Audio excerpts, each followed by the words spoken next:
আসসালামু আলাইকুম। আমন্ত্রণ সিবিএন টিভি ইউএসএ সংবাদ বুলেটিনে। সঙ্গে আছি আমি শাহনিয়াজ সরকার। শুরুতেই এসেনশিয়াল হোম কেয়ার সংবাদ শিরোনাম। ট্রাম্পের শুল্ক যুদ্ধে ক্ষতির মুখে উন্নয়নশীল দেশগুলো, বিশ্বজুড়ে উদ্বেগ। জাতিসংঘে ফিলিস্তিন রাষ্ট্র গঠনে সম্মেলন, যুক্তরাষ্ট্র ও ইসরায়েলের বয়কট। মার্কিন সাগরপথে বাড়ছে অভিবাসন প্রবণতা, নিরাপত্তা জোরদারের আহ্বান। ভারতে বিদেশি অপবাদে বাঙালি মুসলিম উচ্ছেদ, বিশ্বমহলে নিন্দা। এবং শিশুদের জন্য ইলন মাস্কের নতুন এআই অ্যাপ বেবি গ্রক। দর্শক, শুনছিলেন এসেনশিয়াল হোম কেয়ার সংবাদ শিরোনাম। এবার বিস্তারিত।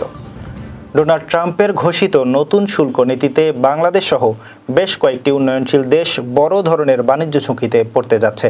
আগামী 1 আগস্ট থেকে কার্যকর হতে যাওয়া এই শুল্কে বাংলাদেশের পণ্যের ওপর 35% হারে কর বসানোর প্রস্তাব রয়েছে।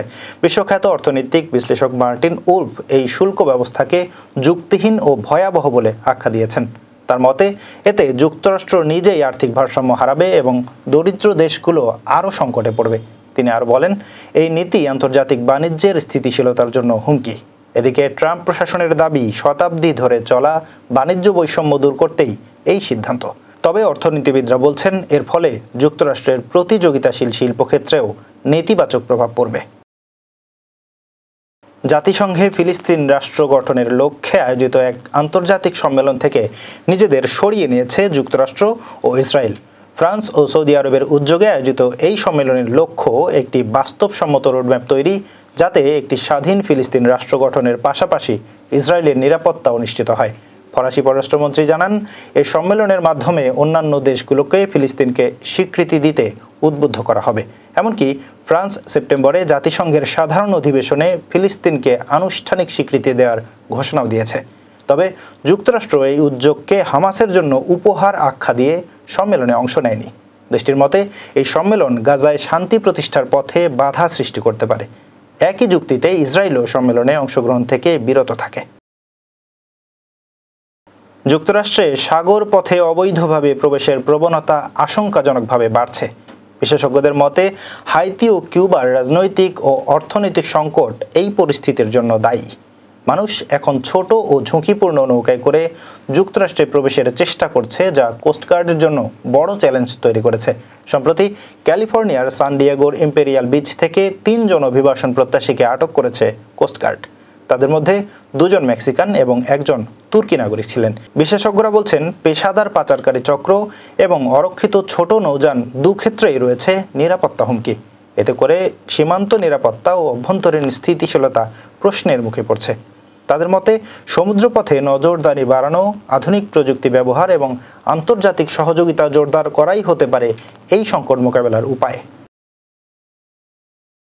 ভারতের আসাম রাজ্যে নির্বাচনের আগে বিদেশি অপবাদে বাঙালি মুসলিমদের ঘরবাড়ি উচ্ছেদ অভিযান জোরদার হয়েছে। সম্প্রতি গোলপাড়ায় 5টি অভিযানে ভেঙে ফেলা হয়েছে প্রায় 3400টি মুসলিম পরিবারের ঘর। মুখ্যমন্ত্রী হিমন্ত বিশ্ব শর্মা দাবি করেছেন, বাংলাদেশি মুসলিম অনুপ্রবেশ রাজ্যের পরিচয়কে হুমকির মুখে ফেলছে। 2021 সাল থেকে উচ্ছেদ হয়েছে 50,000-এরও বেশি মানুষ, যাদের অধিকাংশই বাঙালি মুসলিম। মানবাধিকার সংস্থাগুলোর অভিযোগ, ধর্মীয় পরিচয়ের ভিত্তিতে এই উচ্ছেদ বৈষম্যমূলক। বিরোধীরা বলছে, এটি ভোটের আগে ধর্মীয় মেরুকরণের কৌশল। এদিকে ভারতের তৈরি 2369 জনের বিদেশি তালিকা যাচাইয়ে বাংলাদেশকে অনুরোধ জানানো হয়েছে। বিশ্বখ্যাত উদ্যোক্তা ইলন মাস্ক আনতে যাচ্ছেন শিশুদের জন্য বিশেষ একটি এআই অ্যাপ বেবি গ্রক। তার প্রতিষ্ঠান এই অ্যাপ তৈরি করছে, যেখানে শিশুদের উপযোগী কন্টেন্ট থাকবে। মাস্ক জানিয়েছেন, কমিক চরিত্র বেবি গ্রুট থেকে অনুপ্রাণিত হয়ে এই উদ্যোগ নিয়েছেন তিনি। যদিও অ্যাপটির ফিচার ও প্রকাশের তারিখ এখনও জানানো হয়নি, তবে এটি শিশুদের নিরাপদ ও শিক্ষামূলক ডিজিটাল অভিজ্ঞতা দিতে পারে বলে আশা করা হচ্ছে। অনেকেই অ্যাপটির প্রশংসা করলেও এর বাস্তব কার্যকারিতা নিয়ে প্রশ্ন তুলেছেন কেউ কেউ।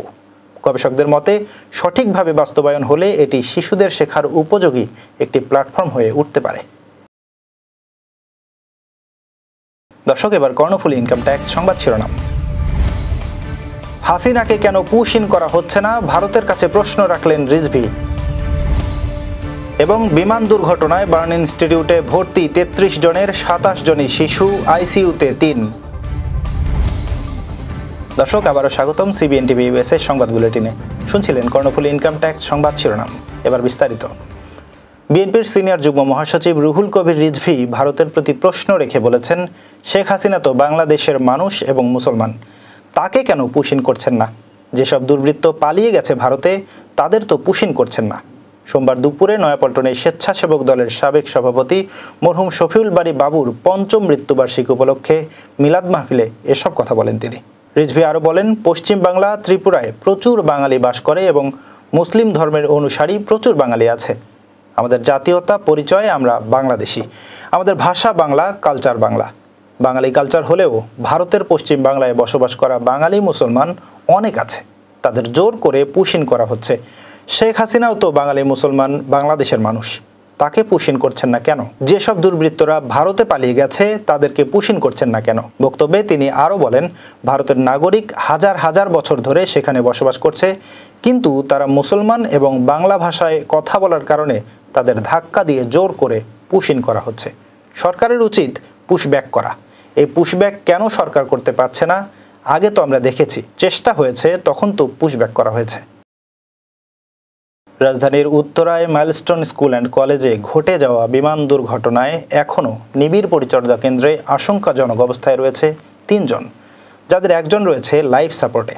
সোমবার বেলা 3টার দিকে সংবাদ সম্মেলনে এসব তথ্য জানান জাতীয় বার্ন ও প্লাস্টিক সার্জারি ইনস্টিটিউটের পরিচালক অধ্যাপক ডাক্তার মোহাম্মদ নাসির উদ্দিন। তিনি বলেন, এখন 33 জন রোগী এখানে ভর্তি রয়েছে, যাদের মধ্যে 27 জনই শিশু। এদের মধ্যে সংকটাপন্ন অবস্থায় রয়েছে 3 জন, যাদেরকে নিবিড় পরিচর্যা কেন্দ্রে রাখা হয়েছে।